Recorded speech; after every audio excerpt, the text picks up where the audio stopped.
Hello and welcome back to Scotland and our narrated place to go and place to see in Glasgow, my hometown. Today I embarked on a journey through time and architecture. I'm talking seriously stunning architecture. I delved into the captivating tale of Glasgow Cathedral. Glasgow Cathedral is a testament to centuries of history and spiritual significance. So, let me unravel some of the secrets and some of the remarkable history that this place has to offer. Glasgow Cathedral stands as a parish church within the Church of Scotland in Glasgow. It holds the distinction of being Scotland's oldest cathedral. The cathedral served as the seat of the Archbishop of Glasgow and the central church of the Archdiocese of Glasgow and the province of Glasgow until the 16th century's Glasgow Reformation. Remarkably, both Glasgow Cathedral and St Magnus Cathedral in Orkney are the sole surviving medieval cathedrals in Scotland that endured the Reformation virtually unaltered.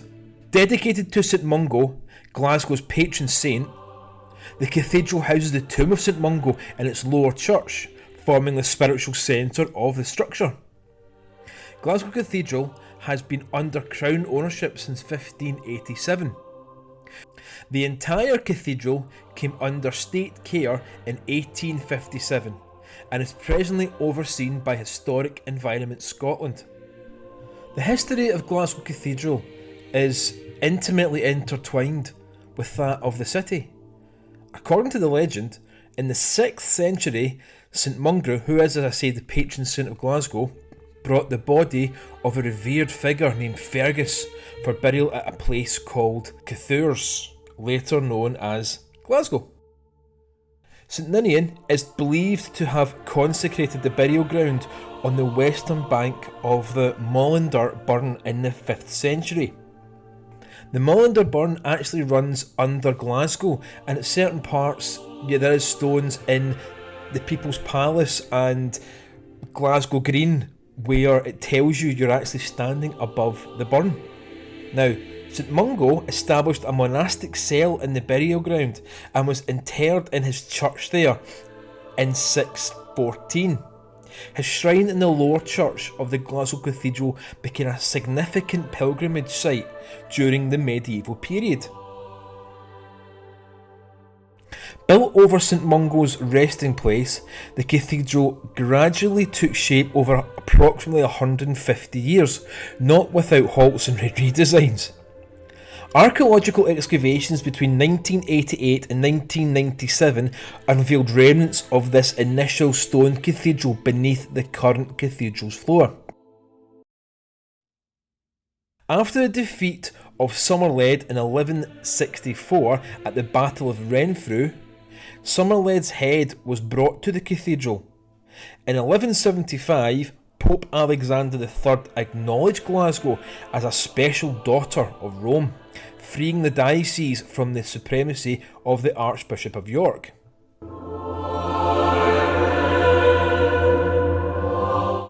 The original cathedral, having been destroyed or extensively damaged by fire, was succeeded by the current cathedral what we look at today, in 1178. During the First War of Scottish Independence, Edward I of England visited the cathedral in August 1301, making offerings over 4 days at the high altar and the tomb of St Mungo. Following the killing of John Comyn at Greyfriars, Dumfries, in February 1306, Robert the Bruce hastened to Glasgow for absolution from Robert Wishaw, the warrior Bishop of Glasgow, whose diocese the murder had taken place in. We fast forward a few years, and in 1406 a lightning strike caused significant damage to the wooden steeple. Bishops William de Lauder, John Cameron and William Turnbull oversaw the reconstruction of the centre tower spire and chapter house. Bishop Turnbull was instrumental in establishing the University of Glasgow. He encouraged James II to appeal to Pope Nicholas V to establish a university in Glasgow. The Scottish Reformation witnessed Archbishop James Beaton fleeing to France, taking the diocese records with him. Glasgow Cathedral was stripped of its Catholic adornments such as altars and sculpture, and the roof was apparently deprived of lead. However, it was decided to maintain the structure for Protestant worship. In 1562, David Weems, previously Minister of Ratho, became the first Protestant minister of Glasgow Cathedral. The cathedral endured vandalism and plunder, and by 1574 it had deteriorated significantly, prompting the Glasgow Town Council to take notice.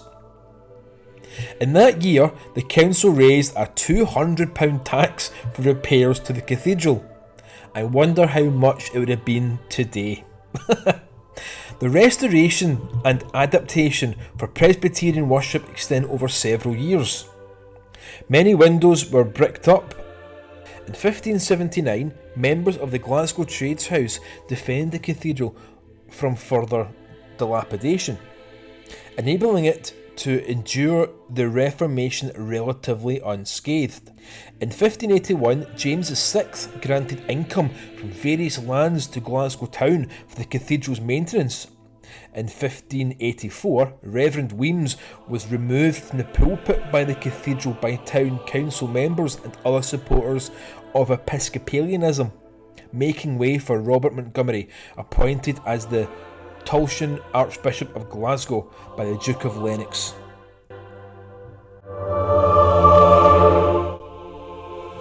We'll skip a couple of hundred years, and in the 1830s there was a growing recognition of the architectural importance of this building, leading to detailed architectural drawings and proposals for restoration work being developed.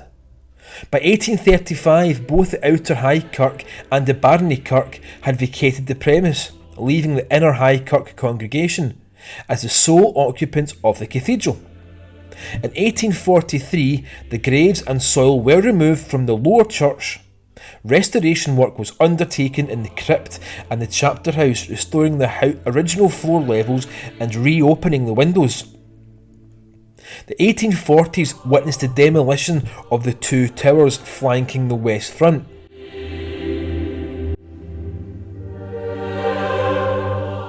The 1860s saw the installation of stained glass windows in the nave and choir created by the Royal Bavarian Stained Glass Establishment in Munich, making it one of the largest public art commissions of the Victorian age. In 1879, the organ, built by Henry Willis, was placed in the triforium of the choir, the first in the cathedral since the Reformation. In 1849, Queen Victoria and Prince Albert made an official visit to the cathedral. Now let's get to the 20th century part of the building. Between 1909 and 1912, the medieval timber roofs over the choir and nave, found to be unsafe, were replaced with new oak roofs. The weight of the roof was reduced by substituting copper sheeting for lead and slate, and the characteristic green copper roofing on the exterior of the nave and choir dates back from that time. By 1938, the colours of the Munich glass were faded and the window leadings had deteriorated, necessitating replacement by works of contemporary artists. In 1954, Queen Elizabeth, the Queen Mother, unveiled a window in memory of the fallen of the 4 Scottish divisions in World War I and World War II. In 1971, a memorial service was held in Glasgow Cathedral following the Ibrox Stadium disaster, which claimed the lives of 66 football supporters. In October 2000, Scotland's First Minister Donald Dewar, the funeral was held in that cathedral.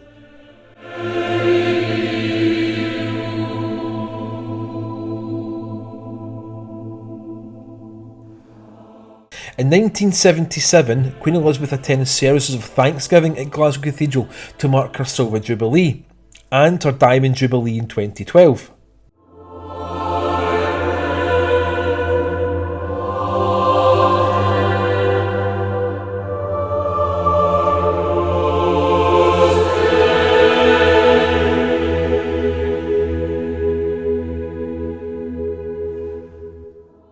In conclusion, Glasgow Cathedral is not just a remarkable structure of stones and spires, it's a living testament to the spirit of Glasgow, echoing the aspirations and beliefs of generations past. Its majestic architecture is intertwined with the stories from St Mungo and the city's heritage, and it continues to captivate the hearts and minds of all who stand in its presence. They do say if walls could talk, the stories it would tell. I would love to hear the stories this place would tell, and may its walls forever resonate with the whispers of the past.